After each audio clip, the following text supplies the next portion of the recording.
Et ça.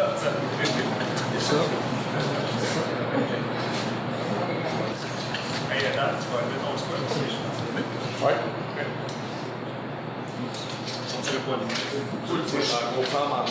Ces années-là, ouais. Salut. Comment tu t'es installé?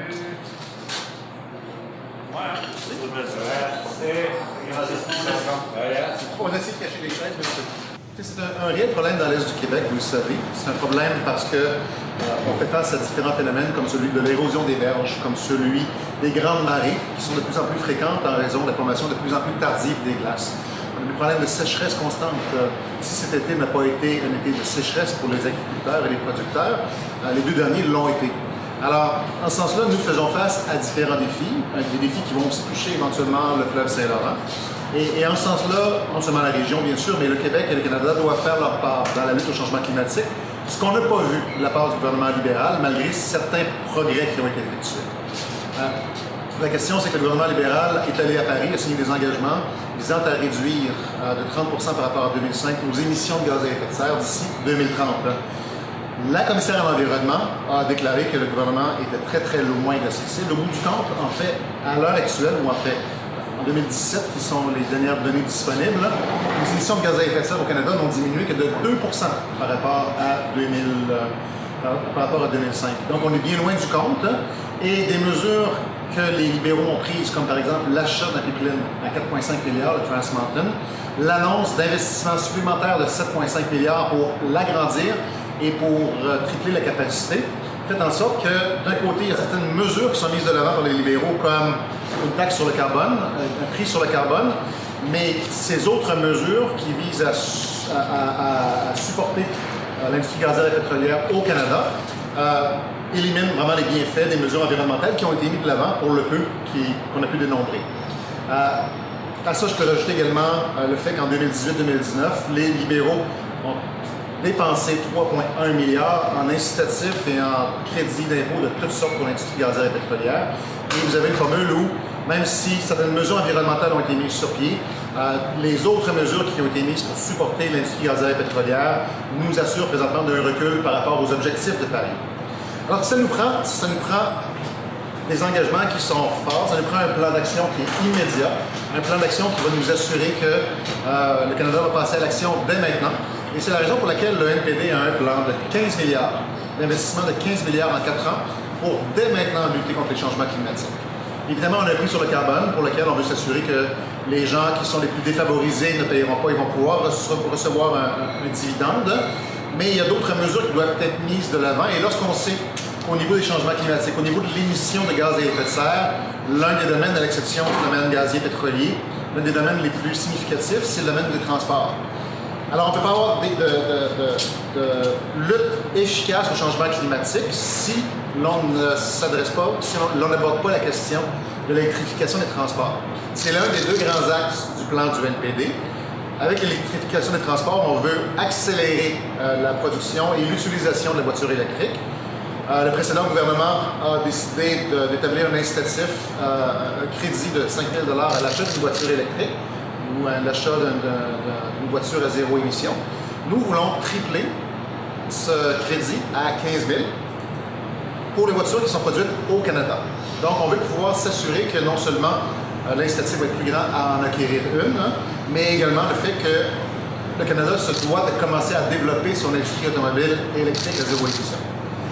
Nous voulons également abolir la taxe de vente sur les véhicules électriques. On veut pouvoir développer les incitatifs à l'utilisation d'un mode de transport qui est encore très peu utilisé malgré le besoin qu'on en a. Le NPD veut également favoriser avec le Québec l'établissement de bornes beaucoup plus accessibles qu'elles le sont présentement et éventuellement aider l'industrie dans la question de la recherche et du développement pour accroître l'autonomie le plus largement possible. Le problème qu'on a dans une région comme ici, c'est effectivement le fait qu'on a souvent besoin de traverser de longues distances. C'est pas comme si c'était Montréal ou Québec. Et en ce sens, on a besoin de pouvoir aider à accroître l'autonomie avant que ça puisse être largement utilisé en région. Donc, la première composante se trouve à être le véhicule électrique et l'électrification des transports. La deuxième composante, c'est celle de l'éco-énergie. bien des programmes éco-énergétiques ont été développés au Canada ces dernières années et abandonnés. C'était le cas aussi pour le Québec. On a besoin de se fixer un objectif parce que la perte d'énergie, l'utilisation d'énergie et l'émission de gaz à effet de serre due au parc immobilier canadien est très élevée. Et on doit pouvoir aider l'ensemble des domiciles, industries et commerces à pouvoir limiter leurs émissions de gaz à effet de serre en améliorant l'efficacité énergétique de leurs bâtiments. Le problème avec les programmes précédents, c'est que seuls les mieux nantis pouvaient en profiter. Il fallait dépenser l'argent pour établir, pour faire les rénovations et ensuite pouvoir espérer un retour d'impôt de la part du gouvernement fédéral. Ce que nous proposons, c'est de pouvoir avancer l'argent directement à l'ensemble des résidences, l'ensemble des propriétaires qui veulent aller dans cette direction, qui veulent rendre leur bâtiment éco-énergétique et de s'assurer que ce montant puisse être remboursé à même les économies d'énergie qui auront été effectuées. Donc, qui dit économie d'énergie dit dépenses moins élevées et donc plus grande épargne qui pourra être utilisée pour rembourser les montants qui sont avancés. Alors, je vous dirais qu'on a entendu des belles choses de la part des libéraux depuis 2015, particulièrement à Paris, mais entre la parole et les actions, il y a eu un grand pas que la commissaire à l'environnement au niveau fédéral a déterminé qu'il n'était réellement pas suffisant. En fait, les libéraux ne sont pas en position présentement d'atteindre leur cible de réduction des gaz à effet de serre. Le NPD, lui, voit l'urgence climatique et voit la nécessité d'agir maintenant. Et c'est la raison pour laquelle nous avons un plan concret. Et je vais terminer en disant que ce plan concret, au bout du compte, évidemment, vise à accélérer la transition vers des énergies renouvelables et vers la production de ces énergies. Évidemment, ça a toujours un prix. Et ce coût, bien, c'est de se détourner de certaines autres industries, entre autres au niveau gazier pétrolier.